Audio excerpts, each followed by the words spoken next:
안녕하세요. 하봉수입니다. 오늘은 그 예상과 다르게 흘러가는 광주 신세계, 그러나 추가 매수, 과연 잘한 걸까? 뭐 이런 내용으로 영상을 준비했는데요. 광주 신세계에 대해서 이제 말씀을 드리려고 이제 영상을 준비했는데요. 광주 신세계는 사실 지난 제가 7월 4일 정도 영상을 하나 올린 게 있었죠. 제 채널인데, 그 한 2개월 정도 전에 7월 4일 날 이제 광주 신세계 여기 그 광주 신세계의 배당 증가 자사주 매입, 뭐 상장 폐지 가능성이 있느냐, 뭐 이런 영상을 하나 올렸었습니다. 그때 그 광주 신세계를 기존에도 갖고 있었지만 추가 매수했다, 뭐 이런 내용으로 그 영상을 올린 게 있었는데, 그때 내용이 이제 뭐 그 2013년부터 광주 신세계를 봤는데 뭐 사고 팔고 하다가 뭐 남아있는 게 24만 3천 원에 이제 조금 뭐 남아있는 게 있었는데, 이제 7월 2일 날 추가로 매수했다. 19만 8천 원에. 그래서 이제 매수 평균가가 20만 6,600원이 됐다. 근데 그 이때 왜 매수했는지에 대한 내용을 그때 2개월 전에 이제 영상으로 올렸었는데, 그때 한 예상과 조금 다르게 흘러가고 있다. 뭐 이런 내용인 거죠. 근데 그때 예상 그 언급한 내용이 어떤 내용이었냐면, 그 이마트가 이제 이베이를 인수했죠. 이베이가 이제 옥션 지마켓을 이제 운영하는 회사인데, 이마트가 이베이를 인수하면서, 이마트는 이베이를 인수하니까 그 현금을 쓰다 보니까 현금도 많이 쓰고 차입금 증가 우려도 있어서 배당을 늘리기가 쉽지 않지 않겠냐, 뭐 이런 내용, 이런 아이디어에서 광주 신세계까지 이제 생각을 하게 된 건데, 그 일단 이런 내용을 알려면 그 신세계의 지분 구조를 좀 알아야 되거든요. 그래서 여기 요거는 이제 조선비즈 기사인데, 이제 정용진 부회장이 증여세 마련을 위해 광주 신세계 지분을 전량 매각했다. 이거 최근에 나온 기사죠. 그래서 그 광주 신세계 지분을 52.08% 가지고 있었는데, 이걸 신세계에 매각해서 2,285억을 확보했다. 이런 내용인데요. 그리고 이제 요거는 이제 이마트가 3조 4천억 원의 이베이 코리아 인수를 했다. 그 MBC 기사인데, 하여튼 뭐 요거는 워낙 뭐 그 당시 2개월 전에 굉장히 핫한 내용이었으니까. 근데 이제 일단은 이 신세계 그룹의 좀 지분 구조를 좀 봐야 하는데요. 뭐 그때도 설명 간단히 드렸지만, 이명희 회장님, 요분이 이제 그 이병철 회장의 따님인 거죠. 근데 어쨌든 이명희 회장님이 이제 신세계랑 이마트 유통 주식을 가지고 있었는데, 이제 남매죠. 그 이제 오빠에 해당하는 그 정용진 부회장에게는 이마트 쪽을 이제 승계해 주려고 하고 있고, 동생인 정유경 사장님에게는 신세계 백화점 쪽을 이제 승계해 주려고 이렇게 지분을 어떻게 보면 회사를 이제 나눠서 이제 물려주는 식으로 지금 이제 진행되고 있다고 보여지죠. 그래서 그 이마트는 이제 정용진 부회장이 18.55로 최대 주주고, 신세계 백화점 쪽은 그 정유경 사장님이 18.56% 최대 주주인데, 이 광주 신세계는 별도 법인이에요. 신세계 밑에 하나 지점이 아니고 광주 신세계라는 별도의 회사를 차린 건데, 이 광주 신세계는 백화점이기 때문에 신세계에서 컨트롤을 받고 그 관리를 받지만, 실적으로 신세계 지분은 10.42%밖에 안 되고, 이 정용진 부회장이 52.08%를 가지고 있어서 좀 애매한 회사다. 그래서 언젠가는 신세계 쪽으로 가야 될 회사가 아닌가, 이렇게 보여지는 회사인 거죠. 그래서 이제 이런 상황에서 제가 이제 이마트가 이베이 코리아를 인수했다고 하니까, 그러면 투자 아이디어를 뭐 얻을 게 없나, 이렇게 해서 그때 관심을 가진 거죠. 그래서 이마트 최재수주인 정용진 부회장은 그 모친인 이명희 회장에게서 증여받은 그 지분의 증여세 1917억 원을 5년에 걸쳐 내야 할 것으로 추정된다. 여기도 계속 나와 있는데요.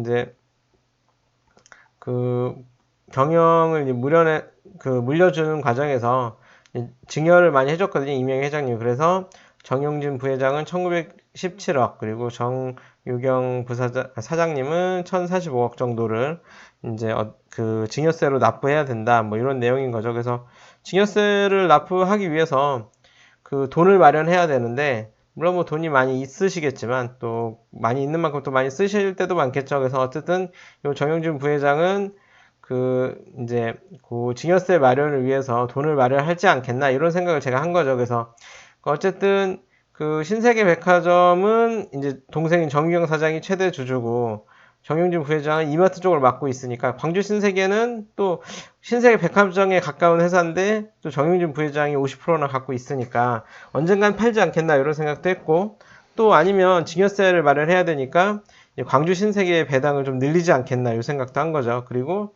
아니면 어차피 이제 광주 신세계에 판다면 이 정용진 부회장 입장에서는 너무 싼 가격에 팔진 않지 않겠냐. 너무 싼 가격에 팔기보다는 어느 정도 주가를 재평가 받게 주가를 어느 정도 이제 평가가 좀 이루어지게 하지 않겠나. 그래서 이제 그 광주 신세계 주가 재평가를 위해 자사주 매입이나 뭐 여러 가지 그 주가를 재평가 받기 위한 시도를 하지 않겠나 이런 생각을 한 거죠. 근데 그 예상과는 다르게 흘러갔죠.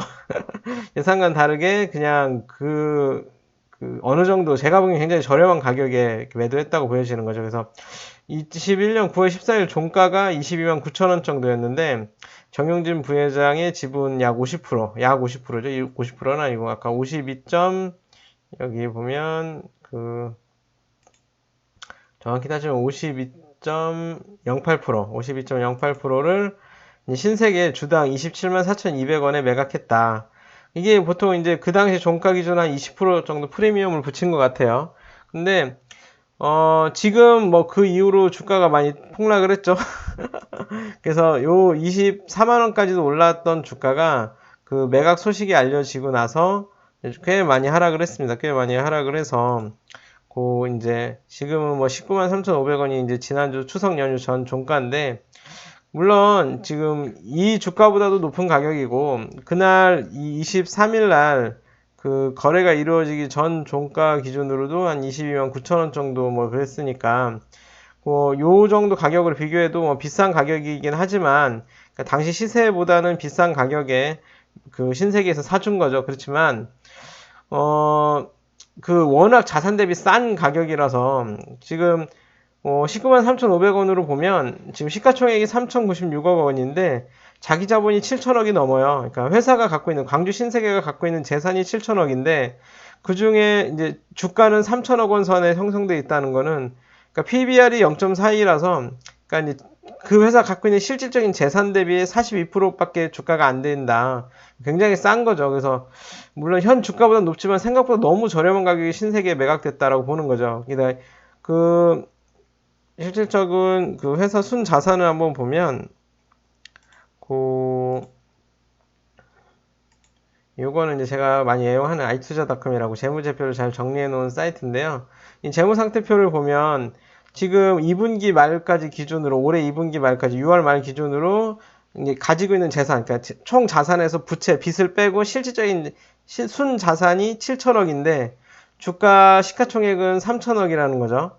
그리고 이 자산을 그 실질적인 재산 7,183억을 주식수죠. 주식수인 160만 주로 나누면 한 주당 44만 8,900원 정도, 약 45만 원 정도 가치가 있는 주식이라는 거죠. 한 주가 45만 원 정도 해당되는 가치가 있는데 이거를 27만 원에 팔았다. 그러면 물론 지금 주가는 뭐 19만 3,500원, 그 당시에는 22만 원 이랬으니까 뭐 어느 정도 실질적인 시세보다는 비싸게 팔았다고도 볼 수 있지만 근데 그 순 자산은 40만 원이 넘는데 45만 원 정도 되는 그 주식을 27만 원에 판다? 이거는 너무 싸게 팔았다고 볼 수 있는 거죠. 이게 가족이 아니면 거래될 수 없는 가격이라 생각한다.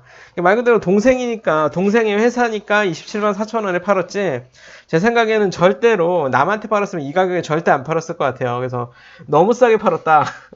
그러니까 이제 뭐 신세계 팔 거라고 예상은 했지만 어느 정도 좀 주가가 어느 정도 시세를 그 실질적인 가치를 반영할 정도로 재평가를 좀 하고 팔지 않겠냐, 이렇게 전 예상을 했는데 어쨌든 가족회사고 실적인 신세계에서 관리받는 회사다 보니까, 그리고 또 인위적으로 주가를 뭐 분양한다든가 뭐 이렇게 할 수는 없죠.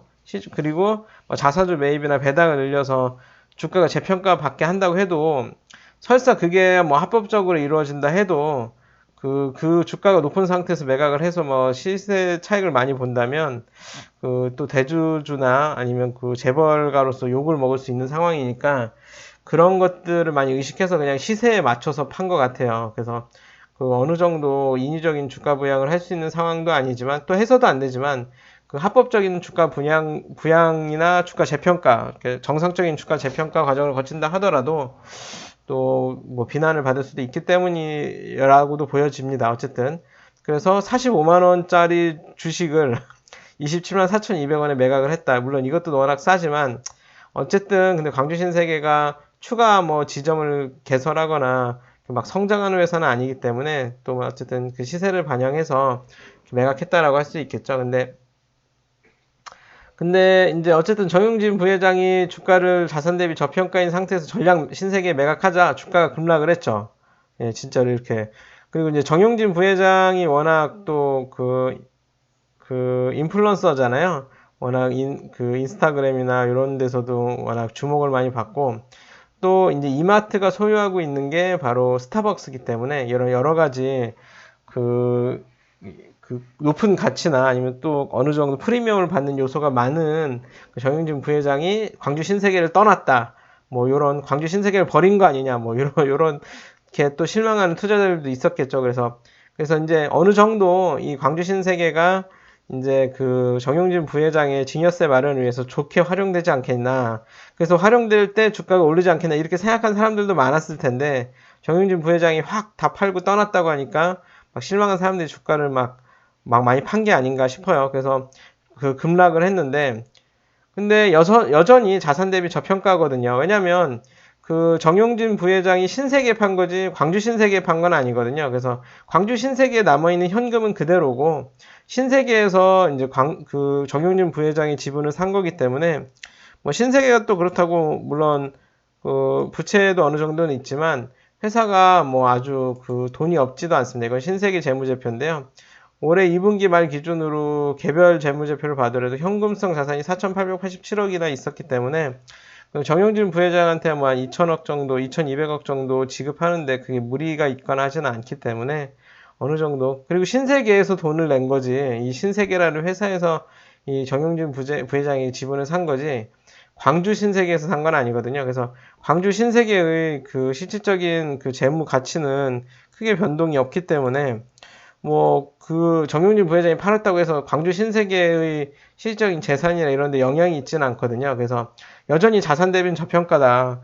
주당 45만 원의 가치는 손실된 게 전혀 없기 때문에 그리고 연 400억 이상의 안정적인 수익을 올리고 있고 그리고 또 올해는 그 지금 2분기까지 한 256억 순익을 올렸기 때문에 작년에는 1년에 이제 430억 정도의 순익을 올렸지만 올해는 500억이 넘는 순익도 예상해 볼 수 있는 좋은 상황이다. 또 오히려 코로나 때문에 그런 그 해외를 또 나가지 못하고 하니까 명품 소비나 뭐 백화점 소비가 또 늘어나면서 순이익에 또 도움이 되는 영향도 있었기 때문에 올해는 500억 이상 예상되는 경향도 있다. 그래서 신세계 입장에서도 광주 신세계라는 이 어떤 별도 법인이지만 돈을 잘 벌고 있는 지점이고 그리고 자산도 많고 현금도 많은 회사이기 때문에 활용 가치가 없다고 보기는 어렵다. 그래서 저는 이제 정용진 부회장은 떠났지만 광주 신세계의 가치는 떨어진 게 아니다라고 생각을 해서 한 10% 정도 떨어진 한 20만 2,500원에 추가 매수를 한 거죠. 그래서 이제 매수 평균가가 20만 4,890원이 됐는데 그 이후로 안타깝게도 주가는 더 하락을 했죠. 그래서 저는 이게 싸다고 생각을 해서 샀는데 주가는 더 하락했습니다. 그래서 더 하락해서 요날 추석 연휴 전인 9월 17일 날은 이제 최저 19만 원까지도 하락을 했다가 막판에 소폭 반등해서 19만 3,500원의 종가로 마감을 했죠. 그래서 어느 정도 저는 추가 매수를 했는데 제가 추가 매수한 이후로도 주가는 더 떨어졌다. 그럼 이제 앞으로 어떻게 해야 되냐? 이제 제가 생각했을 때 이제 다시 주가가 오를 가능성이 있느냐? 향후 어떻게 해야 될까에 대한 고민과 여러 가지 생각들을 많이 해봤는데요. 그런 거에 대한 내용을 한번 좀 또 정리해서 말씀을 드려보겠습니다.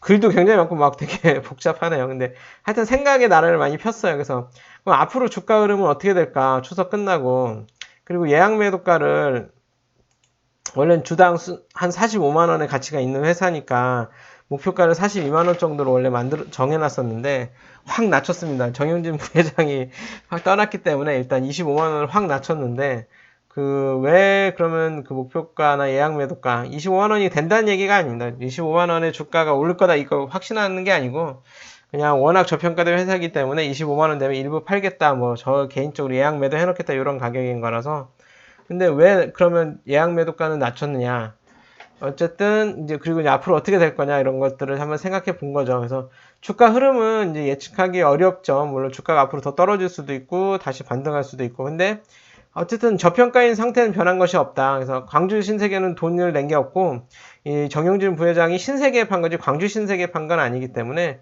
그냥 실적으로 광주 신세계에서 추가로 돈이 나간 건 없다. 그래서 기존 정용진 부회장이 52.08%, 신세계가 10.42% 이렇게 두 대주주가 있었는데 이 정용진 부회장이 신세계 이제 광주 신세계 지분을 팔았기 때문에 신세계가 62.5%의 과반이 넘는 지분을 확보한 상태로 최대 주주가 변경이 된 거고, 그리고 실제로 광주 신세계의 가치는 변동된 게 없다. 그래서 이번에 팔면서 신세계가 정윤준 부회장에게 약 2,285억 원을 지급하면서 지분 인수가 됐죠. 근데 일단 뭐 광주 신세계의 현금성 자산이 1,652억이나 되거든요. 아까 이제 제가 재무제표를 잠깐 보여드렸지만 그 광주 신세계가 가지고 있는 현금성 자산이 꽤 많기 때문에 예, 지금 이건 순이익계산서고 현금성 자산이 이제 이번 반기 기준으로 1,600억인데 거의 1년에 400억씩 계속 그 버는 돈이 현금으로만 쌓이고 있기 때문에 여기서 한 250억 정도 더 늘어날 것 같아요. 올해 말에는. 그러면 이제 한 1,900억 정도가 되겠죠. 1,900억 정도 되는 현금성 자산을 올해 말에 보유할 걸로 보여지고 현재도 1,652억이 있다. 근데 그 신세계와 합병을 혹시 하게 되면 광주 신세계가 신세계가 광주 신세계를 그냥 흡수합병을 해버리면 그 지분 인수로 지급한 정용진 부회장에게 준 2,285억 중에 그 1,652억을 바로 회수하게 되는 셈이 됩니다. 무슨 말이냐면 신세계가 광주 신세계 지분 50%를 정용진 부회장에게 사오면서 2,285억을 지급했잖아요. 아까 여기, 이제, 신세계가 가지고 있는 4,887억 중에 한 2,200억 정도를 이제 정용진 부회장에게 지급을 했는데, 이 광주 신세계를 아예 통째로 합쳐버리면, 광주 신세계랑 신세계를 합쳐버리면, 이제 요 1,652억이 바로 이제 신세계 잔고가 돼버리잖아요. 그러니까, 만약에 이제 요번에 아예 합병을 해버리면, 이제 합병하면서 이제 1,652억을 바로 회수해 올 수가 있기 때문에 사실상 신세계 입장에서는 광주 신세계를 이제 뭐 2,285억 주고 1,652억은 어쨌든 이 회사 내부 현금에 있던 걸 돌려받는 셈이 되니까 뭐 한 600억 정도의 산셈이 되긴 하겠죠. 어느 정도 돈을 바로 회수해 올 수가 있으니까. 근데 합병이 쉽지는 않아 보인다. 왜냐면 합병을 하려면 신세계에서 이제 광주 신세계를 이제 흡수 합병한다고 하면 그 신세계에서 갖고 있는 광주 신세계 지분 62.5%는 뭐 그냥 그렇다 하더라도 소액 주주들이 갖고 있는 37.5%에 대해서는 이제 신주를 발행해서 줘야 될 거 아니에요. 신세계에서 이제 새로 주식을 발행해서 신주를 발행해서 이제 37.5%만큼의 소액 주주들한테 신세계 주식을 나눠줘야 되는데 이렇게 되면 이제 정유경 사장의 지분이 줄어들겠죠. 그러면 실질적으로 이제 합병해도 뭐 현금은 신세계에서 늘어난다고 해도 정유경 사장의 입장에서는 뭐 그렇게 좋다고 볼 수는 없겠죠. 여기 보면 이제 지분 이제 아까 정유경 사장이 신세계 지분 18.56%를 가지고 있는데 이명희 회장한테서 또 지분을 또 증여받기도 해야 되고 이제 자기가 이제 본인이 또 이제 신세계를 정확히 경영을 좀 안정적으로 하려면 지분이 많은 게 좋을 텐데 요번에 신세계에서 이제 광주 신세계를 흡수합병하면서 광주 신세계를 가지고 있는 소액주주들한테 신세계 주식을 나눠주다 보면 그 지분이 오히려 줄어들 수 있잖아요. 그래서 승계를 받는 입장에서 이제 지분은 많을수록 좋을 텐데 지분이 줄어든다면 별로 좋은 건 아니겠죠. 그래서 정합병을 한다면 신세계에서 내부 현금으로 자사주 매입을 한 다음에 가지고 있는 자사주로 이제 광주 신세계의 주주들한테 나눠준다면 이제 지분 감소는 없겠죠. 근데 어찌됐든 그렇게 하더라도 광주 신세계를 합병하기는 쉽진 않아 보여요. 왜냐면 이게 실질적으로 더 큰 이유인데요. 광주 신세계가 왜 탄생했는지를 또 알아야 될 것 같아요. 광주 신세계는 이 신세계의 분점이 아니라 별도 법인으로 만든 거잖아요. 근데 그게 왜 그렇게 했냐면 지역 발전을 위해 지점이 아닌 별도 법인으로 지방세를 광주에 납부하게 하기 위해서 광주 신세계를 설립했다는 거죠. 이게 무슨 얘기냐면 이제 본사 신세계는 서울에 있겠죠. 서울에 있는데 광주 신세계를 분점으로 내면 광주 신세계에서 번 돈에 대한 뭐 소득세, 지방소득세를 낼 텐데 이 지방소득세는 본사가 있는 서울에서 내게 되니까 근데 광주 신세계를 아예 별도 회사로 만들어 놓은 거니까 광주에 있는 회사로 만들어 놔서 광주의 신세계에서 번 돈은 뭐 소득세는 국세니까 국가에 납부한다 하더라도 지방세는 이제 광주에 납부하게 된다는 거죠. 그래서 광주 신세계를 만든 이유가 광주 신세계라는 별도 법인을 만들어서 여기서 번 돈에 대한 지방세는 광주에 납부하게 하기 위해서 이제 요렇게 광주 신세계를 별도 법인으로 만들었는데 이거를 신세계랑 흡수합병해서 신세계랑 합병해버리면 이제 광주에서 좋아하지 않겠죠. 광주시에서는 이거 우리한테 내던 지방세를 서울에 낸다고? 그러면 좋아하지 않고 그런 상황이기 때문에 광주 신세계를 이제 아예 없어지게는 못할 거다. 신세계랑 합병하기는 어려워 보이죠. 비슷한 예가 이제 하나 갤러리아 타임월드인데요. 이거 대전에 있는 이제 그 백화점 단일 회사였죠. 근데 하나 갤러리아 타임월드는 이제 상장 폐지했어요. 상장 폐지해서 주식을 전부 매수해서 상장 폐지했지만 이제 한화솔루션의 자회사로 두고 한화솔루션과 합병하진 않고 있습니다. 왜냐하면 합병해버리면 이제 한화솔루션이 있는 그 이제 그 다른 지역에 이제 지방세를 내야 되는데 대전에서 좋아하지 않겠죠. 역시나 광주 신세계랑 합병할 가능성도 저는 있다고 예전에 생각했지만 굉장히 그 가능성은 없어 보인다. 근데 상장 폐지의 가능성은 있죠. 왜냐하면 이제 광주 신세계를 아예 그 나머지 이제 그 37.5%의 이제 소액 주주의 지분 아예 공개 매수해버려서 상장 폐지를 해버리면 이제 광주 신세계의 여유 현금이나 이런 것들을 좀 내 맘대로 쓸 수도 있고 물론 그게 뭐 아무렇게나 써서는 안 되겠지만 이제 광주 신세계의 현금과 자산이 또 많잖아요. 광주 신세계의 뭐 그 7천억이나 되는 자산과 이 여유 현금 이런 것들을 어느 정도 이제 신세계 차원에서 새로운 성장 동력이나 여러 가지 활용도가 있기 때문에 소액 주주들의 눈치를 보지 않고 어떻게 보면 자유롭게 활용할 수 있으려면 상장 폐지를 하는 게 또 좋으니까 가능성은 있다. 근데 그리고 또 그 수익률 면에서도 정용진 부회장에게 지급한 주당 27만 4,200원 정도 요 정도로 주식을 매수한다 해도 그 아까 여기 보면 이제 광주 신세계가 올해 이제 상반기 6개월 동안에만 256억 정도를 냈고 순이익을 벌었고 이게 이제 주당으로 한 주당 160만 주가 있으니까 한 주당 따져보면 15,900원 그러니까 16,000원 정도 되거든요. 그럼 올해 1년에 한 500억 정도 순이익을 올린다고 하면 한 주당 3만 원 정도를 벌어들이는 거잖아요. 한 주당 3만 원 정도를 벌어들이는 요 주식을 이제 3만 원 정도 벌어들인 주식을 30만 원도 안 되는 가격에 주식 매수한다고 치면 한 수익률은 한 11% 정도 되거든요. 그래서 연 500억 정도 순이익 달성을 한다고 하면 그 정용진 부회장에게 지급한 27만 4,200원에 공개 매수를 해도 수익률 면에서는 11% 정도 수익률이 되기 때문에 뭐 상장 폐지 공개 매수를 통해서 상장 폐지해도 회사 입장에서 그렇게 큰 뭐 비싼 가격이나 손해 보는 장사는 아니다. 그런데 그 상장 폐지를 그렇게 해버리면 보유한 현금성 자산이나 여러 자산을 소액 주주들의 이런 눈치를 보지 않고 좀 활용할 수 있다는 면에서는 좋겠죠. 근데 그 만약에 요렇게 이제 그 상장 폐지를 한다고 하면 어쨌든 광주 신세계가 갖고 있는 아까 현금성 자산 광주 신세계가 갖고 있는 1,600억 요거를 많이 써서 그 상장 폐지를 해야 되는 거잖아요. 소액 주주들의 이제 지분을 사야 되니까.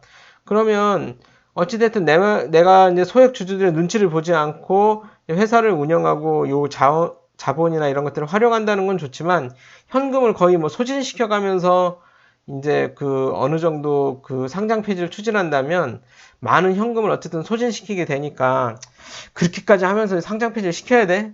아, 그냥 내비두지 뭐. 이렇게 할 수도 있는 거죠. 그래서 이제 광주 신세계를 이제 상장 폐지하려면 그만큼 현금이 많이 필요하기 때문에 아유, 그냥 상장 폐지하지 말고 그냥 내버려 더 당분간은 뭐 그냥 어쨌든 62.5%의 지분도 가지고 있고 버는 돈을 추후 어떻게 쓸지는 그냥 생각하자 이렇게 해버릴 수도 있죠. 그래서 상장 폐지의 가능성이 있긴 하지만 그렇다고 높다고 보기도 어렵다라는 거죠. 그래서 어쨌든 이제 보유한 현금을 활용해서 이제 추가적으로 출점을 한다면 그건 또 어느 정도 주가 상승의 가능성 되겠죠. 왜냐면 광주가 이제 어느 정도 성장하고 광주의 지역 경제가 활성화된다면 뭐 추가 출점을 또 굳이 안 할 이유는 또 없으니까. 근데 요즘에 최근에 이제 광주형 일자리라고 해서 광주 글로벌 모터스에서 이제 좀 저렴하게 좀 파는, 어떻게 보면 이제 온라인으로만 파는, 아주 싼 가격이 아닐 수 있지만 그 사양이 되게 좋다고 알려져 있는 캐스퍼가 뭐 사전 예약이 엄청 많다고 하죠. 그래서 이게 성공을 하고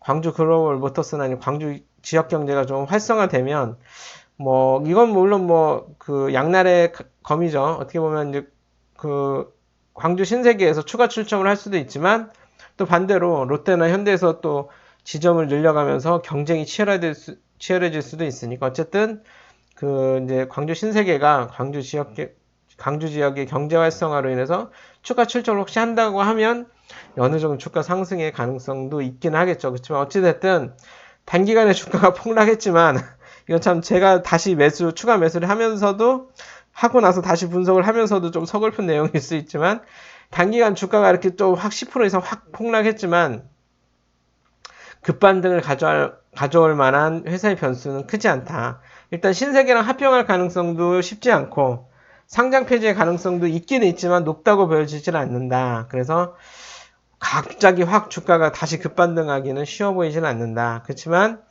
일단 신세계 입장에서는 굉장히 매력적인 알짜 자회사는 맞기 때문에 어떻게 보면 저 같은 경우는 주가를 매수한 게 한 20만 4,800원이니까 한 요 정도 20만 원대 요 정도에 산 셈이 되는데 지금은 그거보다 하락해 있기 때문에 그 물려 있다고 볼 수 있지만 차라리 물려 있는 게 낫지 이걸 뭐 손절매 한다든가 굳이 싼 가격에 팔 만한 회사는 아니다라고 생각하는 거죠. 그래서 일단 1차적으로 한 25만 원 정도에 또 어느 정도 정용진 부회장한테 지급한 가격보다는 조금 낮은 25만 원 정도의 1차적으로 한 목표가나 예약 매도가를 세운 거고요. 그 다음 2차 목표가는 한 32만 3천 원 정도로 세웠는데 이 32만 3천 원이라는 수치는 왜 나왔냐면 만약에라도 굳이 혹시라도 신세계랑 광주 신세계가 합병을 한다면 신세계에서는 어느 정도 가격까지 용인할 수 있을까 이런 상상을 좀 해봤어요. 근데 신세계 같은 경우는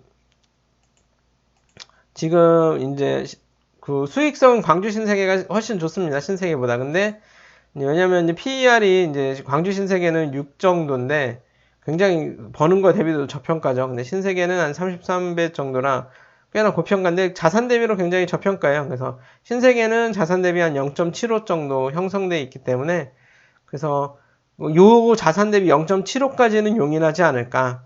그래서 광주 신세계는 물론 엄청 비싸게 팔고 싶겠지만 신세계는 최대한 싸게 사고 싶어 하겠죠. 근데 혹여라도 이제 신세계가 광주 신세계를 흡수 합병한다면 얼마 가격까지 용인하겠냐.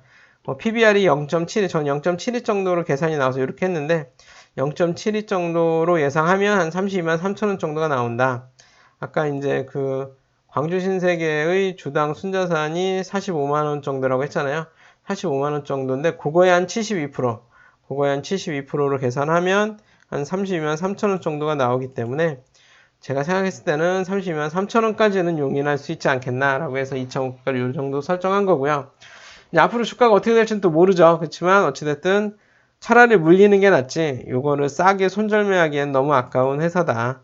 근데 그러면서 이제 또 상상을 하면서 또 생각하는 게 광주 신세계가 브레이브걸스가 될 수 있을까?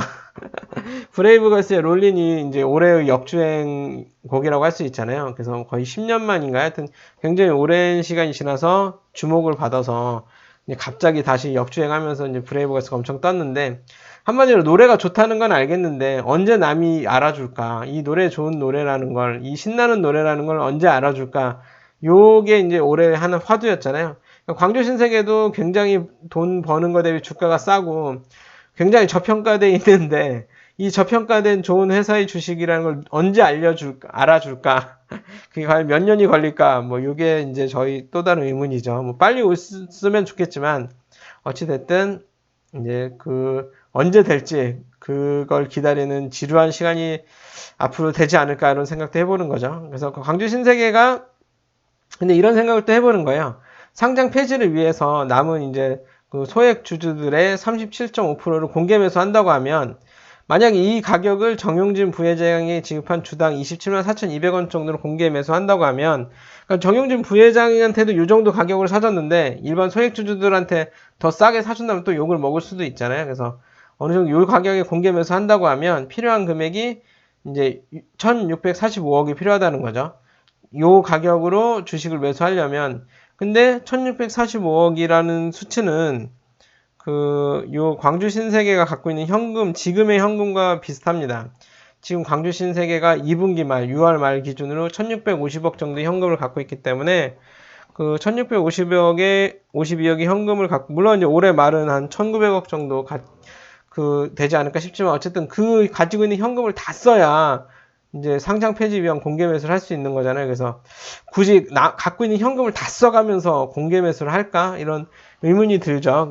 그래서 뭐 올해 안에 이게 공개 매수해서 뭐 상장 폐지한다든가 이런 거는 좀 쉬워 보이지는 않는다는 생각이 들죠. 근데 만약에 매년 400억에서 500억 정도의 순이익을 올리고 있잖아요. 광주 신세계가. 그래서 광주 신세계가 앞으로도 계속 운영을 잘 해나가서 매년 400에서 500억 정도 흑자를 보고, 특히나 2019년 이후부터는 거의 버는 족족, 물론 그 전에도 거의 버는 족족 현금이 쌓였지만 계속 400억 정도가, 2017년부터는 뭐 거의 빚을 다 갚은 상태였기 때문에 거의 300억에서 400억, 2018년이 700억이니까 거기서 또한 300억 늘어나고 400억 이렇게 늘어나고, 올해 또한 1900억 정도 될 걸로 예상되고, 이렇게 매년 400억씩 버는 현금이 그대로 현금으로 쌓이고 있거든요. 버는 돈이 다 현금으로. 그래서 만약에 매년 400억 정도의 흑자와 현금이 계속 쌓인다면 공개 매수 시 남는 현금이 늘어난다. 이게 무슨 얘기냐면, 지금 기준으로 지금 만약에 이제 공개 매수를 한다고 하면 이 1,600억 갖고 있는 현금을 다 써야 이제 공개 매수되고 남는 현금이 없겠죠. 그렇지만 매년 400억씩 돈을 벌고 현금이 쌓인다면, 그리고 주가가 오르지 않는다면, 그러면은 이제 아까 말한 정용진 부회장한테 준 27만 원 정도로 공개 매수를 해도 계속 400억씩 늘어난다면 매년 1년이 지날 때마다 공개 매수를 했을 때도 400억이 남고, 2년 지나면 800억이 남고, 계속해서 시간이 지난다면 돈은 계속 버니까 주가가 안 오른 상태라면 공개 매수해서 상장 폐지했을 때 남는 현금이 많아진다. 그러면 공개 매수 하고 싶어하는 유혹이 커질 수도 있고, 또 소액 주주들이나 이런 주가 상승을 실현하지 못하는 주주들이 세력화해서 공개 매수를 해라고 강하게 요구할 수도 있겠죠. 그리고 어느 정도 지분이 모여진다면 이제 감사를 선임할 권리를 달라라고 한다든지 여러 가지 회사의 압력을 넣을 만한 요소가 커지기 때문에, 돈은 계속 잘 벌기만 한다면 공개 매수의 가능성이나 여러 요인에 의해서 주가가 상승할 수 있을 요소가 되지 않을까, 브레이브 걸스가 될 확률이 높지 않을까, 그런 생각을 또 해보는 거죠. 그래서 어떻게 될지 모르지만 당장 광주 신세계의 주가가 오를 가능성은 커 보이지 않는다. 그렇지만 이제 광주 신세계의 수익성이 꾸준히 유지만 된다면 주가 상승의 매력도는 꽤 커질 수 있기 때문에 차라리 물리는 게 낫지 손절매할 수는 없을 것 같다라는 내용인 거죠.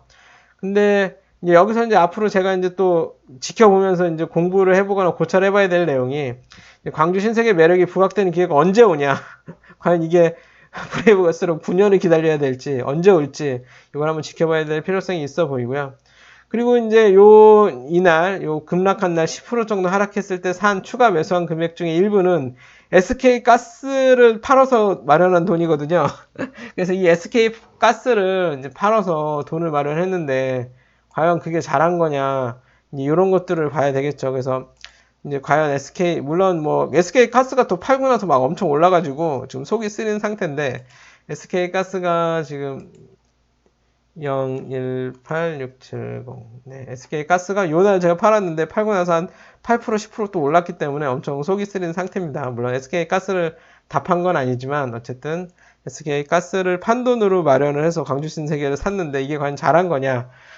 물론 이제 이거는 뭐 하루 이틀 만에 올랐다고 뭐 속쓰려 할 건 아니고 1년 2년 지켜봐야겠지만, SK 가스를 매각한 돈을 SK 가스가 오른다면 사실 기회 비용이 발생하는 거죠. SK 가스에 어떻게 보면 그 이제 주가 상승의 수혜를 누릴 수 있는 걸 포기하고 광주시세계를 샀는데 이게 과연 잘한 결정이냐 이런 거에 대한 또 앞으로 고찰을 또 해봐야 될 것 같고 이제 요 기회 비용을 보상해 줄 정도로 광주신세계가 오를지 아니면 오히려 기회 손실이 될지 차라리 하지 말았어야 될 결정이 되는지 이것도 한번 앞으로 지켜봐야겠죠. 그래서 좀 공부할 내용은 많아질 것 같은데 어쨌든 광주신세계는 이제 그 본질적인 가치가 훼손된 건 아니기 때문에 그냥 쉽게 매도하기보다는 이제 어느 정도 제가 이제 좀 지켜보려 한다라고 할 수 있고요.